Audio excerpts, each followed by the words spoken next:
Hi friends, welcome to Relax Recipes.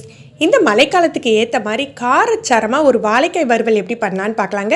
இது எல்லா வகையான சாதத்துக்கும் நல்ல சூப்பர் காம்பினேஷனாக இருக்கும். ரெசிபியும் உங்களுக்கு ஈஸியாக தான் இருக்கும். வாங்க எப்படி பண்ணலான்னு பார்க்கலாம். ஒரு 1.5 டேபிள் ஸ்பூன் மல்லித்தூள் சேர்த்துக்கலாம். மல்லித்தூள் நிறைய சேர்த்துக்கிட்டிங்கன்னா மல்லித்தூள் வாசம் அதிகமாக தெரியும். அதனால் 1.5 டேபிள் ஸ்பூன் சேர்த்துக்கலாம். காரத்துக்கு தகுந்தாப்பில் மிளகாத்தூள் சேர்த்துக்கோங்க.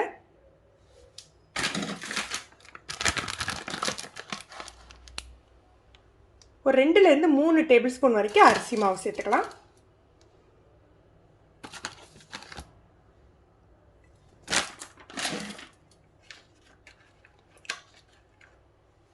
கொஞ்சமாக காஷ்மீரி சில்லி இருந்தால் சேர்த்துக்கலாம். கலர் பொடி எதுவுமே சேர்க்க வேண்டாம். இதுக்கு 1/2 டீஸ்பூன் மஞ்சள் தூள் சேர்த்துக்கலாம். கொஞ்சமாக பெருங்காயத்தூள் சேர்த்துக்கலாம். தேவையான அளவுக்கு உப்பு சேர்த்துக்கலாம். உங்களுக்கு கரம் மசாலா வாசம் பிடிக்கும்னா நீங்கள் மசாலாத்தூள் சேர்த்துக்கோங்க. நான் இன்றைக்கி மசாலாத்தூள் எதுவும் சேர்க்கலை. இதை கொஞ்சமாக தண்ணி விட்டு கட்டியாக கலந்துக்கலாம்.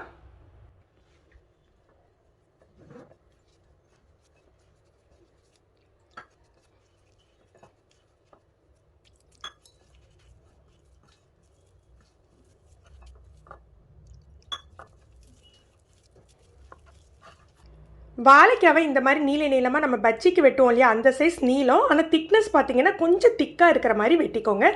ரொம்ப லேசாக வெட்டினீங்கன்னா உங்களுக்கு சிப்ஸ் மாதிரி ஆகிடும். இந்த மாதிரி திக்னஸ் இருக்கிற மாதிரி வெட்டிக்கலாம். வெட்டிட்டு இப்போ இதில் தடவிடலாம் மசாலாவை.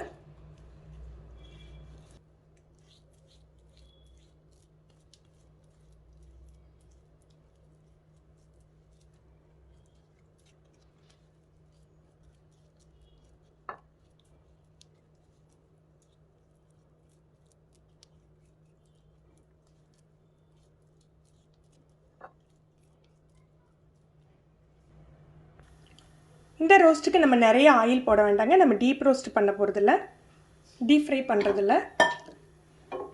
நல்ல கனமான தவாவில் எண்ணெய் சேர்த்துக்கோங்க.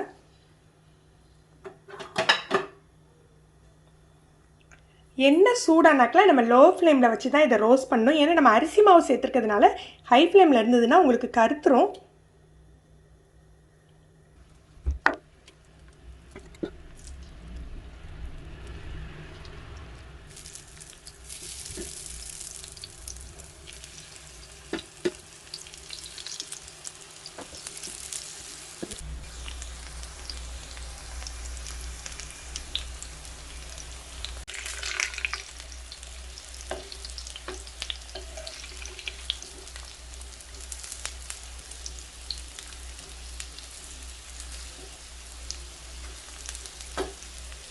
ரெண்டு பக்கமும் நல்ல மொறுன்னு பொரிஞ்சாக்கில் நம்ம எடுத்துடலாம்.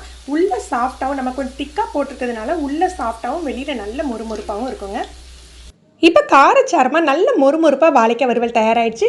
இது எல்லா சாதத்துக்குமே சூப்பர் காம்பினேஷனாக இருக்குங்க. எந்த வகையான குழம்பு வச்சாலும் இது நல்ல சைட் டிஷ்ஷாக இருக்கும். ஃப்ரெண்ட்ஸ், நீங்களும் இந்த ரெசிபி ட்ரை பண்ணி பாருங்கள். இந்த வீடியோ எப்படி இருந்ததுன்னு கமெண்ட் பண்ணுங்கள். இந்த வீடியோ உங்களுக்கு பிடிச்சிருந்ததுன்னா லைக் பண்ணி ஷேர் பண்ணுங்கள்.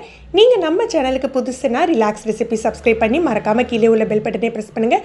அப்போ தான் நம்ம சேனலில் போடுற புது வீடியோக்களோட நோட்டிஃபிகேஷன் உங்களுக்கு இமீடியட்டாக கிடைக்கும். தேங்க்யூ.